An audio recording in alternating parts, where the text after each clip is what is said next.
Morning, church. I say, lekker. I so badly wanted to preach on Vessel 3 verse 1, how to be lekker, but I was staying away from it today. Technology is failing me. Aha, nee man. I must be vulnerable. During worship, I stood there and I prayed and I said to the Lord, I'm really doubting what I'm going to share this morning. Where is what I told this thing? Who am I to be equipped to share a word this morning? And up stepped my spiritual mentor and he just gave me a word. And I'm just thankful for the Lord that we have people in our lives that we can relate to and relate with, that carries our behalf, that wants us to succeed and that's here for us on earth to assist us in our walk with God. So this morning I want to talk to you, the message is titled, Where is your trust placed? And I think a lot that I want to say has already been shared, and there's a picture up there. We can easily choose our trust. I think you guys know where I'm going, but we can either be close to the river. I think that's a sea, but that tree is close to the river. Or we can be in the deserts. And we can look like that tree on your right-hand side, which is not so lucky anymore. So I'm going to do something this morning which is not my style. Now, I got a piece of scripture that I really prayed about. And we're just going to dive a little bit deeper into that scripture and then tore it into pieces and really see what that scripture says. And that scripture is in the Old Testament. We live under the new covenant, but some days we still forget that there's an Old Testament in the Bible and it's there for a reason. We should still read it. We shouldn't just start there and in the Gospels and forget about the past. So yeah, we are going to read, or we're going to focus in reading Jeremiah and just a little bit about Jeremiah. Jeremiah was a prophet. He was referred to as the weeping prophet in the Bible. This was due to his ministry that he had. It was filled with personal suffering, and there was some deep compassion for his people. And he wrote a book roughly between 627 before Christ and 580 before Christ. So that means a long time ago. And then he wrote it to the people of Judah. And at that stage, the people of Judah, they were being religious, but their hearts wasn't close to God. They shifted their hearts from God. They trusted in political alliances and armies and kings and false prophets.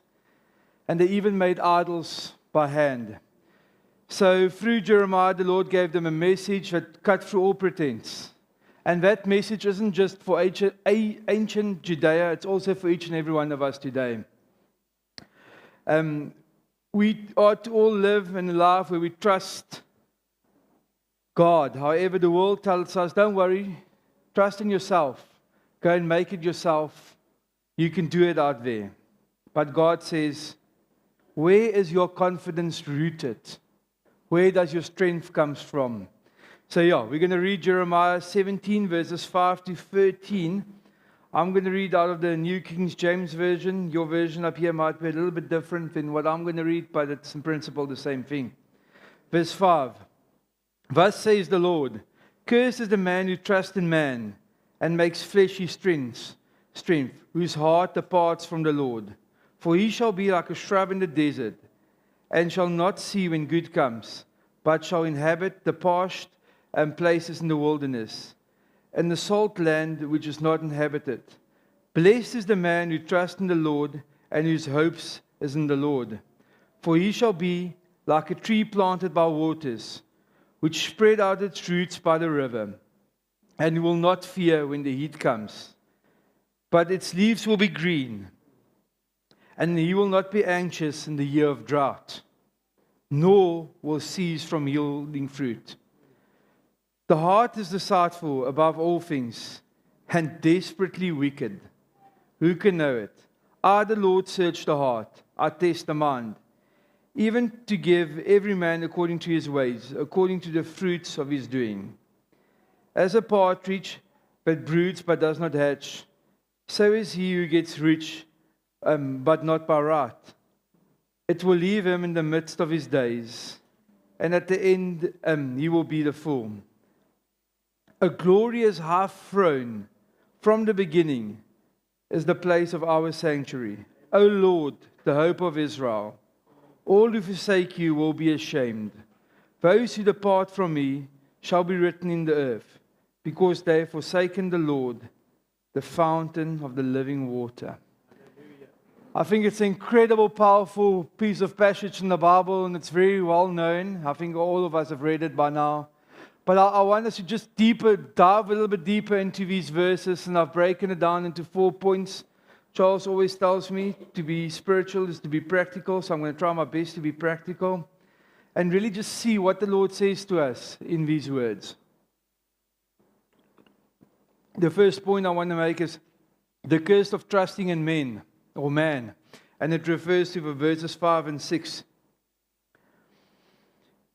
To trust in man doesn't mean we depend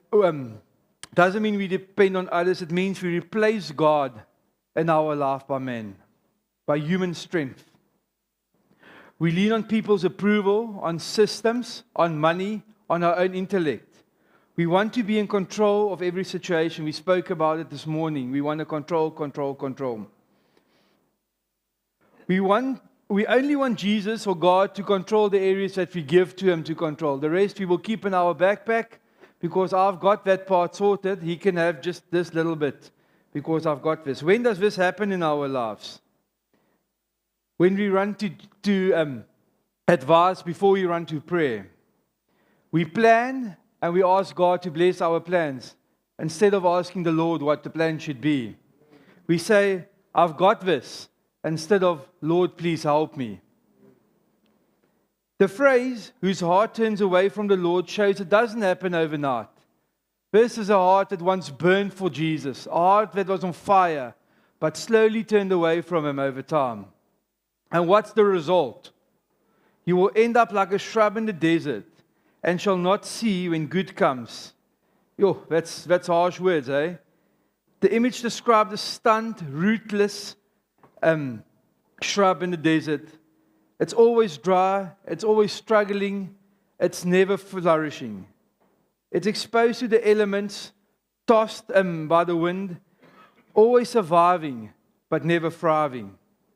God is saying, if you trust in human strength, you can cut yourself off. You are cutting yourself off from the true source of life. And I want you to think about it this way. Think about your phone. When you unplug your phone in the morning, it's fully charged. However, that 100% quickly becomes 99, and when you look again 70 because you've done a few calls, you've taken a few WhatsApp messages, it's apps that's running through it constantly. And if you don't plug that thing back at night, the next morning it's dead. And similar with our spiritual life. If we don't want to connect back to Jesus, and we want to rely on our own strength, guess what? Soon you will be dead. Not physically, spiritually. So I want to conclude on this first point by saying, ask yourself the following questions. Who or what do you run to when time gets hard? What keeps you awake at night? Fear of failure or your faith in God? Have I become independent instead of God dependent? The curse isn't God's punishment. It's the natural consequences of a life disconnected from the source, that life without power. So the second point we're going to touch on is the blessing of trusting in the Lord. And I think that's what we all strive for. That's what we all want in our lives. But life happens. So let's look at verses 7 and 8.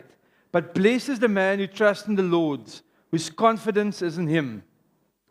When Jeremiah contrasts the cursed life in verse 6 of the man that trusts in man compared to the man that trusts in the Lord, he paints two completely different pictures. The one of bareness, the other of abundance. Trusting in the Lord isn't merely an act of belief, it's a lifestyle, a continuous anchoring of yourself in the Lord. Amen. The picture that Jeremiah is creating here is like a tree planted by water that sends its roots to the stream. And as I contemplated on this, I realized, you are the tree. And that tree isn't placed next to that stream by mistake or by chance.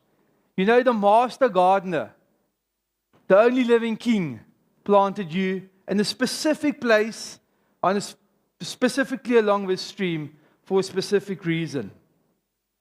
There is intention, purpose, and care in that placement. You are where you are for a specific reason. It's positioned close to the source, to the stream, which symbolizes the spirit of the world, the spirit of the Word, the Spirit of God, His Word, and His presence. Where the cursed brush of verse 6 is dry, isolated, and struggling to survive, the tree flourishes, its roots is deep, it draws life continuously from the unseen water source through the root system that's below the surface. In the same way, we need to root ourselves in God's Word and prayer and His presence so that we can pull from Him, not just when it's good, but also in times of struggling. By doing that, we are stable under pressure. Have any one of you tried to walk up to a tree and just shake it? If that roots is really firm in the ground, you're going to shake for a while. Eh? You're not an elephant. That tree is going nowhere. It doesn't fear when heat comes. Its leaves are always green. So this is really, really amazing to me. It says here, it doesn't fear when heat comes. It means that even if you are a tree planted by water, the heat will still come. It says by being a Christian, life is not just going to be easy. Okay, Jesus, I'm the tree, I'm ready. I will be planted here, my life is going to be lekker.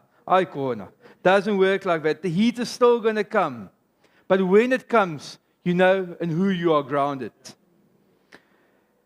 We are going to face trials, we're going to have testing, we're going to have maybe even persecution and pain in our lives. The difference lies in what we face. Doesn't lie in what we face, but in how we stand. Amen. Faith in God doesn't remove hardships. It removes the power of fear. The believer who trusts in the Lord doesn't panic when life gets hard. Their peace isn't shaken by what's happening around them, because their roots is really firmly established in the Lord, next to the stream, next to His presence. In Ephesians 3 verses 20 it says, there will always be trials and tribulations in life, but God will carry you through every storm in life. So we can't just decide, I'm going to be a shrub and then it gets really hard. Now I want to be a tree and then I want to be a shrub again. You must be rooted for Jesus to carry you through each and every phase of your life when it gets tough. When your faith is rooted deep, you don't have to fear the heat of life. Whether it's financial pressure, it's criticism, sickness, uncertainties. God gives you an inner stability, a calm in the storm. You can remain with green leaves even when the circumstances around you isn't flourishing. Then it says further that you will bear fruit even in drought. How amazing is that? When We have droughts. We haven't had a drought in many years, and we're so thankful for the Lord for that. Amen. But sugarcane really goes like this brownish color during drought. But here it says, if it happens, you will still bear fruit. Its leaves will be green, and it will not be anxious in the year of drought, nor will it cease from yielding fruit. What an incredible promise. Even in drought, the tree keeps bearing fruit. While others wither away under stress, the ones who trust in the Lord continues to produce, not because of external conditions, but because of an internal connection. The fruit that we bear represents the visible evidence of an invisible source. And I want to repeat that. The fruit is visible. However, it's only there and it's only being yielded because of the invisible source, our root system that's below the ground, that people can't see, that's vested in Jesus. And the fruit that the Lord is referring to here is the fruits that we pick up in Galatians 5, verses 22 and 23. They are love, joy, peace, patience, kindness, goodness, faithfulness, gentleness, and self-control. We struggle with some of them, but we trust in the Lord. We build our system. We say, our roots is getting closer and closer to you, and that way we will bear more and more fruit.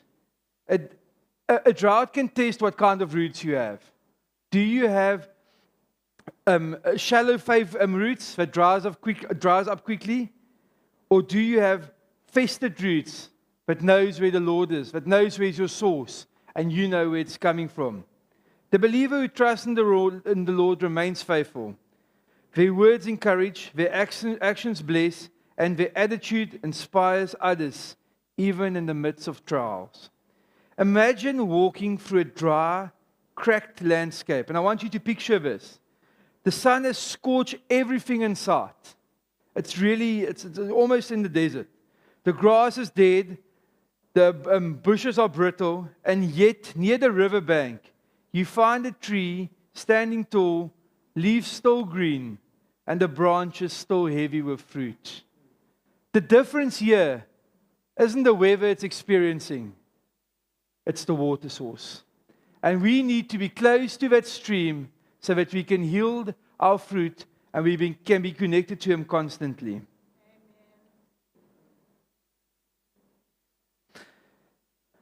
I'm concluding on point 2 by asking yourself the following questions.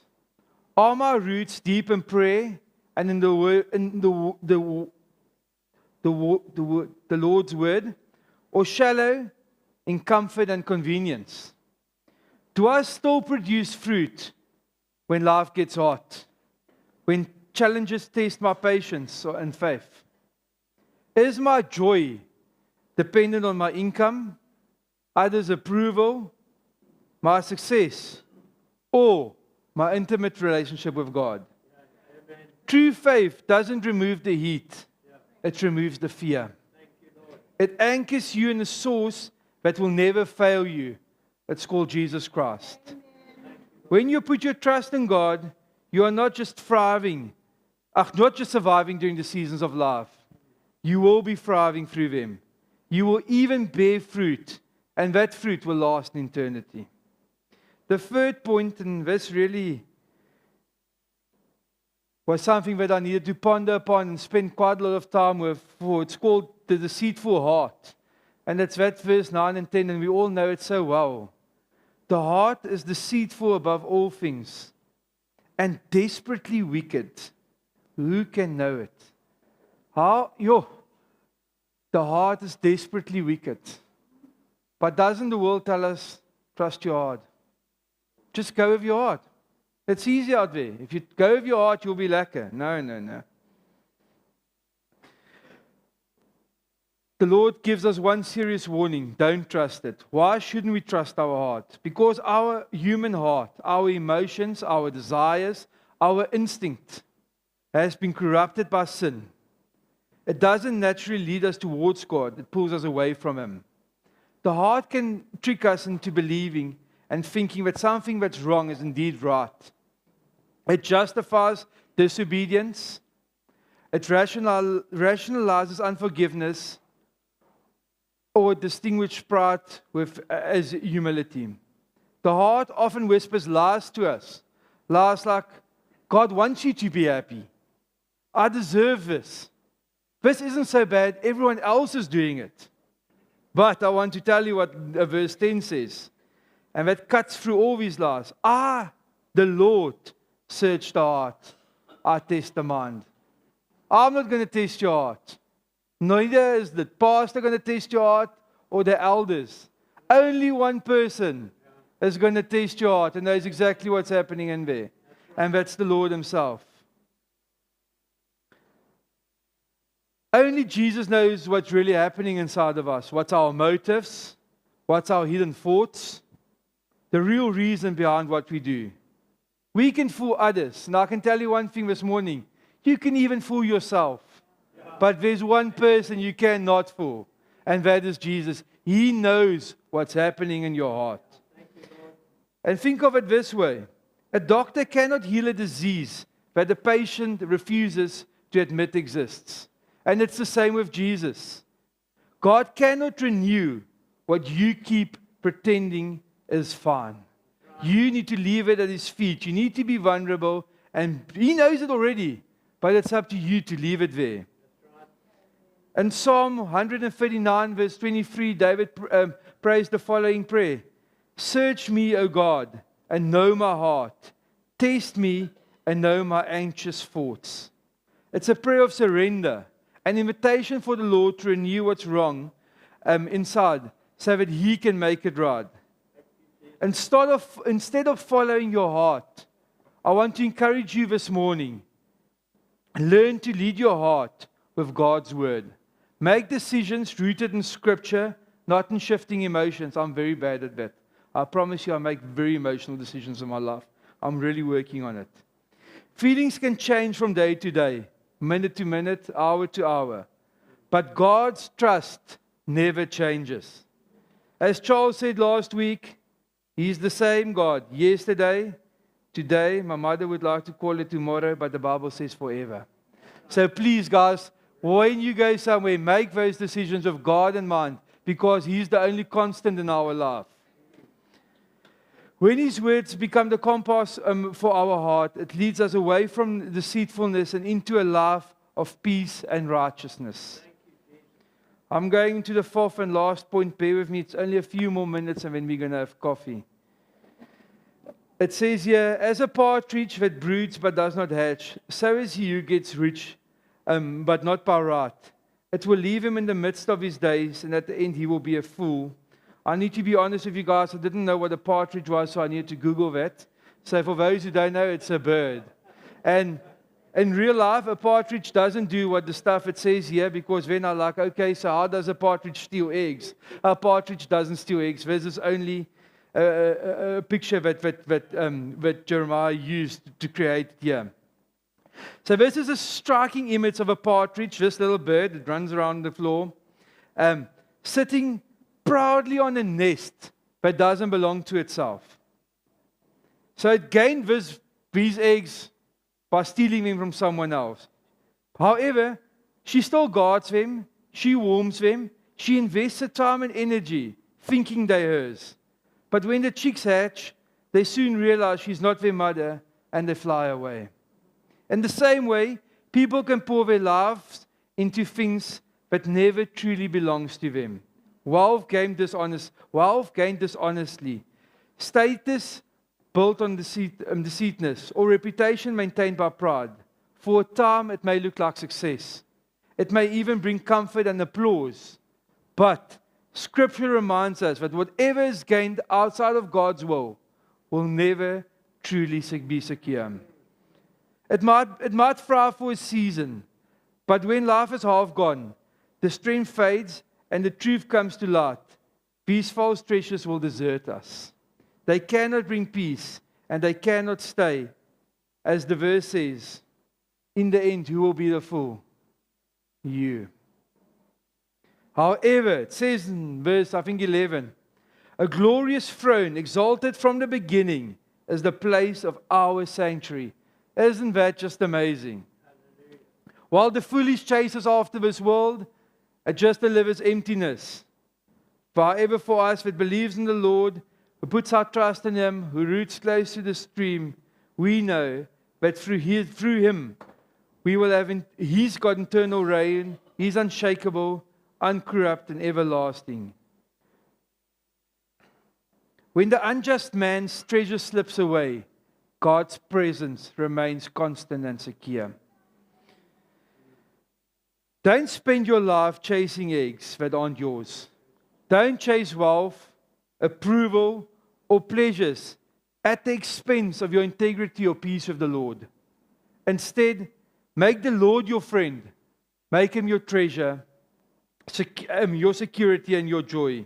Because everything built outside of Him will one day be lost, but everything rooted in Him will be with us forever. I'm going to conclude as follows.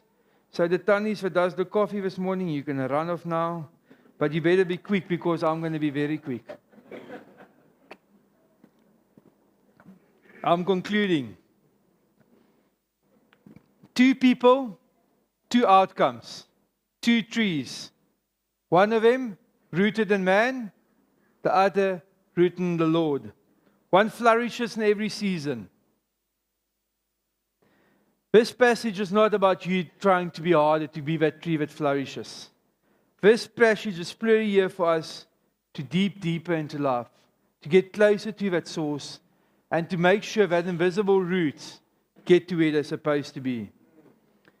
I have good news for you this morning. If you find yourself dry, anxious, restless, God isn't far. The stream still flows. All you need to do this morning is reconnect to Him. Blessed is the one who trusts in the Lord. Let us find our confidence in Him, because everything else is a pure mirage. If you do feel like that brush in verse 6 this morning, or you have placed your trust in man and not in the Lord, I really encourage you this morning to just tell the Lord, here I am, Jesus. I want to reconnect. I want to be next to you, that stream. I want my roots festered in your presence and not depend on mankind. And we have a whole team up here. We have a ministry team that's going to pray with you. I myself will be up here. But don't miss this chance to get your roots securely close to the stream instead of just depending on men. So let's just close our eyes. Our Heavenly Father, thank you so much that we know there's only one living King. Only one person that truly knows what's happening inside of our hearts. Only one person that checks it on a daily basis. Help us to really focus on you, to reconnect with you, to grow a set of roots close to the river, connected to you. May we run to you when our life gets tough, when things happen that we're not sure of. And may we not phone a friend or say, don't worry, I've got this, we can do it. May we just come to you this morning, be bold and be honest and say, Jesus, here I am. I need my roots firmly connected in you. Take me. I can't wait for the rest of my life. Amen. So yeah, as we exit here, Taimarik, you can come up. I want to remind you, this is the building and the safe place. It's lekker in here. The battlefield is out there. That's where you will be tested. Make sure your roots is in the right place. Thank you, VC. I was just also thinking, many times in our lives, maybe in your childhood life, you may have prayed a prayer and the prayer didn't get answered the way you wanted. And now today you say, I find it very hard to trust God. It's easy for me to trust man, but it's difficult to trust God because certain things did not happen with me. Maybe you were hurt like that and you've got that scar. I want to invite the ministry team. Please come up. They will stand in agreement with you. They will pray with you and ask God touch you and to come to a place where you can say, Lord, I choose today to trust you again in my life. I'm going to commit my plans and my ways to you, and I'm going to trust that it will be the best that is the best for my life. For those of you, Overflow is ready for coffee and tea. Please enjoy fellowship. And also the library cornerstone is open. And remember, the life group facilitators will meet with Nilette in the toddlers room. Thank you. See you next week.